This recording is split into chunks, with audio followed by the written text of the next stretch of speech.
Hello guys, welcome to my channel. તો વિદ્યાર્થી મિત્રો, આજે આપણે ગુજરાતના પાટણ શહેરની અંદર આવેલા એક એવા ઐતિહાસિક સ્થળ વિશે વાત કરવા જઈ રહ્યા છે જે ગુજરાતને એક આગવી ઓળખ આપે છે, જેનું નામ છે રાણી કી વાવ. આજે રાણી કી વાવ જે છે એનું આ રીતનું સ્ટ્રક્ચર છે. બરાબર, તો આપણે હવે એના વિશે ડિટેલમાં જોઈશું. હિસ્ટોરિકલ સિગ્નિફિકન્સ એટલે કે ઐતિહાસિક મહત્વ, સિગ્નિફિકન્સ એટલે કે મહત્વ. The Rani ki Vav was built by queen Udayamati. આ જે રાણીની વાવ જે છે એ કોના દ્વારા બિલ્ટ એટલે કે બનાવવામાં આવી હતી? તો ક્વીન ઉદયમતી. ક્વીન ઉદયમતી એટલે કે રાણી ઉદયમતી, જે કોણ હતા? The widow of king Bhimdev first. આ જે રાણી ઉદયમતી હતા એ રાજા ભીમદેવ પ્રથમ હતા. પાટણના રાજા ભીમદેવ પ્રથમ હતા, એમની વિડો એટલે કે એમની વિધવા હતા. After the death of King Bhimdev I, Udayamati took up the project for solving the problem of water scarcity faced by the people of Patan.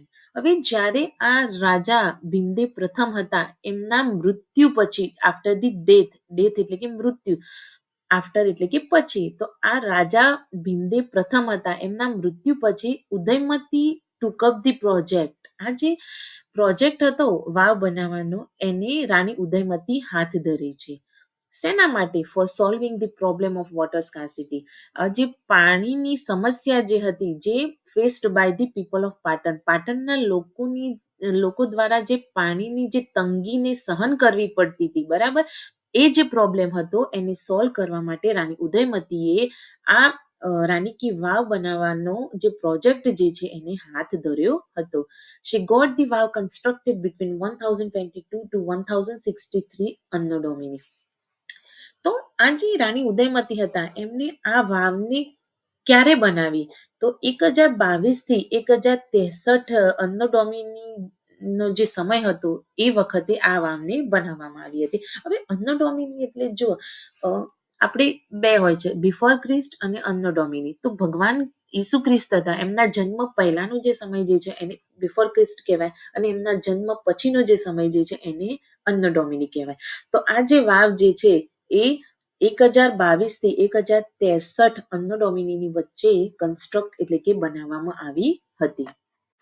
Next, architecture. હવે આ જે રાણી કી વાવ છે એનું બાંધકામ કઈ રીતનું છે, એનું આર્કિટેક્ચર કઈ રીતનું છે? તો Rani ki Vav is a 7-storied structure. આ જે રાણી કી વાવ જે છે એ 7 માળની અંદર બનેલી છે. કેટલી મોટી હશે વિચારો તમે, 7 માળમાં બનાવવામાં આવી છે. શું ફીચરિંગ કરે છે, શું દર્શાવે છે? તો ઇન્ટ્રિકેટ કાર્વિંગ્સ, સૂક્ષ્મ કોતરણીઓ એન્ડ સ્કલ્પચરલ માસ્ટરપીસ એટલે કે અદ્ભુત મૂર્તિઓ દર્શાવે છે. આ જે વાવ છે એની અંદર સૂક્ષ્મ કોતરણીઓ કરવામાં આવી છે અને અદ્ભુત મૂર્તિઓ જે છે એને ત્યાં કોતરવામાં આવેલી છે. It is over 64 meters long. આ જે વાવ જે છે એ 64 મીટર લાંબી છે, 20 meters વાઇડ એટલે કે પહોળી, 20 મીટર એની પહોળાઈ છે, એન્ડ 27 meters ડીપ, અને એની જે ઊંડાઈ જે છે એ 27 મીટર એની ઊંડાઈ છે. The stepwell has a stepped corridor. આ જે સ્ટેપવેલ એટલે કે પગથિયાવાળી જે વાવ જે છે, કૂવો જે છે, બરાબર, એની અંદર શું છે? તો હેઝ અ સ્ટેપ્ડ કોરિડોર. એનું જે કોરિડોર, એની જે ઓસરી જે છે એ પણ પગથિયાવાળી છે, with multi tiered pavilion. Multi tiered એટલે કે બહુસ્તરીય, પેવિલિયન એટલે કે મંડપો વાળી છે. આ જે સ્ટેપવેલ જે છે, બરાબર, એનો કોરિડોર જે છે એ કેવો છે? તો પગથિયાવાળો કોરિડોર છે, અને એની અંદર બહુસ્તરીય જે મંડપો જે છે એ પણ આવેલા છે. And more than 800 elaborate sculptures. એટલે કે આ જે વેલ જે છે એની અંદર 800 કરતા પણ વધારે મૂર્તિઓ જે છે એને મૂર્તિઓ જે છે એ આવેલી છે, જે શું ડેપિક્ટ કરે છે? ડેપિક્ટિંગ હિન્દુ ડેટીઝ. આ જે 800 થી પણ વધારે મૂર્તિઓ જે છે એ હિન્દુ ધર્મના ડેટીઝ એટલે કે દેવી દેવતાઓ છે એને દર્શાવે છે. એ સિવાય અપ્સરાઝ, જે અપ્સરાઓ હોય એમની પણ અંદર દર્શાવવામાં આવેલી છે. એન્ડ માઇથોલોજીકલ સીન્સ એટલે કે જે દંતકથાઓ જે છે એના જે અમુક સીન્સ જે હોય એ પણ એની અંદર આવરી લેવામાં આવ્યા છે. આ બધી જ વસ્તુની કોતરણી આ વાવની અંદર કરવામાં આવેલી છે. નોટેબલ ફીચર્સ એટલે કે એના મહત્વના લક્ષણો શું શું છે? The vav is solely dedicated to Vishnu. આ જે વાવ જે છે એ સોલીલી એટલે સંપૂર્ણપણે માત્ર ને માત્ર કોને ડેડિકેટ કરવામાં આવી છે? તો ભગવાન વિષ્ણુને. આફ્ટર વિષ્ણુ, ભગવાન વિષ્ણુ પછી the next important statue ease of Parvati. ભગવાન વિષ્ણુ સિવાય બીજા જે દેવી જે છે કે જેને આ વાવની અંદર મહત્વ આપવામાં આવ્યું છે તો એ કોણ છે? દેવી Parvati. There are all the 12 statues of Gauri. આ જે દેવી ગૌરી એટલે કે દેવી પાર્વતી જે છે એમના જે 12 સ્ટેચ્યુ જે છે એ બધાને અહીંયા કોતરવામાં આવેલા છે. તો એમના નામ શું છે? નેમલી ઉમા આપણે ઉમિયા માતા કહીએ છીએ ને, તો ઉમા, પાર્વતી, ગૌરી, લલિતા, શ્રિયા, કૃષ્ણા, મહેશ્વરી, રંભા, સાવિત્રી, ત્રિસંધા, તોતલ એન્ડ ત્રિપુરા. તો આ જે 12 જે નામ છે એ બધા કોણ છે? તો માતા પાર્વતીના રૂપ છે. બરાબર. જો અહીંયા આ જે ભગવાન વિષ્ણુ હતા એમના જે અવતાર છે એ છે આ ભગવાન વિષ્ણુનો અવતાર છે, આ કૃષ્ણ અવતાર છે, આ કલ્કી અવતાર છે, આ રામા અવતાર છે, આ વરાહ અવતાર છે. તો આવા જેટલા ભગવાન વિષ્ણુની જેટલા અત્યાર સુધીના અવતાર લીધા છે એ બધા જ અવતારને અહીંયા આ જે વાવ જે છે એની અંદર આવરી લેવામાં આવ્યા છે.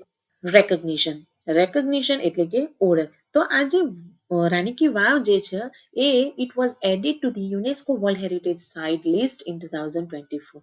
તો 2014ની અંદર રાણી કી વાવ જે છે એને યુનેસ્કો દ્વારા વર્લ્ડ હેરિટેજ સાઇટ લિસ્ટ જે છે એની અંદર એડ કરવામાં આવી છે. Rani ki Vav is considered a unique example of subterranean water architecture. આ જે રાણી કી વાવ જે છે એને એ એક યુનિક એટલે કે એક અલગ જ ઉદાહરણ છે. શેનું? તો સબટેરેનિયન વોટર આર્કિટેક્ચર એટલે કે ભૂગર્ભની અંદર જે પાણીનો સંગ્રહ કરવા માટેની જે આર્કિટેક્ચર જે છે એનું એક અલગ જ એક્ઝામ્પલ સેટ કરે છે. And an artistic expression of devotion. બરાબર. ડેવોશન એટલે કે ભક્તિ. અને જે દેવી દેવતાઓની જે કોતરણી કરવામાં આવી છે એ જે અદ્ભુત રીતે એમને પ્રેઝન્ટ કરવામાં આવ્યા છે એ એકદમ યુનિક છે. Modern day importance. અત્યારના સમયમાં આ જે રાણી કી વાવ જે છે એનું શું મહત્વ છે? તો Rani ki Vav is a major tourist attraction and a symbol of Gujarat's rich heritage. બરાબર. રાણી કી વાવ જે છે એ અત્યારના સમયમાં મેજર ટુરિસ્ટ એટ્રેક્શન છે એટલે કે પ્રવાસીઓ દ્વારા આકર્ષણનું સ્થળ બનેલું છે. એટ્રેક્શન એટલે કે આકર્ષણનું સ્થળ બનેલું છે. And a symbol of Gujarat's rich heritage. Rich heritage એટલે કે સમૃદ્ધ વારસો. તો આ જે રાણી કી વાવ છે એ શું સિમ્બોલ કરે, શું દર્શાવે છે? તો ગુજરાતનો જે સમૃદ્ધ વારસો જે છે એ દર્શાવે છે. It has become an emblem of the intricate craftsmanship and engineering skill of ancient India. તો it has become an emblem એટલે કે પ્રતીક. આ જે રાણી કી વાવ જે છે એ શેનું પ્રતીક બની છે? તો જે એન્શન્ટ ઇન્ડિયા એટલે કે આપણું જે ભૂતકાળનું જે ભારત હતું, ભૂતકાળનું જે ઇન્ડિયા હતું એની જે એ વખતના લોકોની જે ક્રાફ્ટમેનશીપ એટલે કે જે અદ્ભુત સૂક્ષ્મ કોતરણીની જે કળા હતી એ લોકોનામાં એ અને બીજું એન્જિનિયરિંગ સ્કિલ એ વખતના લોકોની જે એન્જિનિયરિંગ સ્કિલ હતી એ અહીંયા દર્શાવે છે. હવે એ વખતે આ રીતનું ભૂગર્ભની અંદર આ રીતની વાવ બનાવી, આવી કોતરણી કરવી, આ રીતે પાણીનો સંગ્રહ કરવા માટેનું જે એ આખું આર્કિટેક્ચર તૈયાર કર્યું હતું એ અદ્ભુત હતું. તો એ આપણા ઇન્ડિયાનું પ્રતીક છે, એન્શન્ટ ઇન્ડિયાનું પ્રતીક છે આ જે વાવ છે એ. Thank you for watching my channel.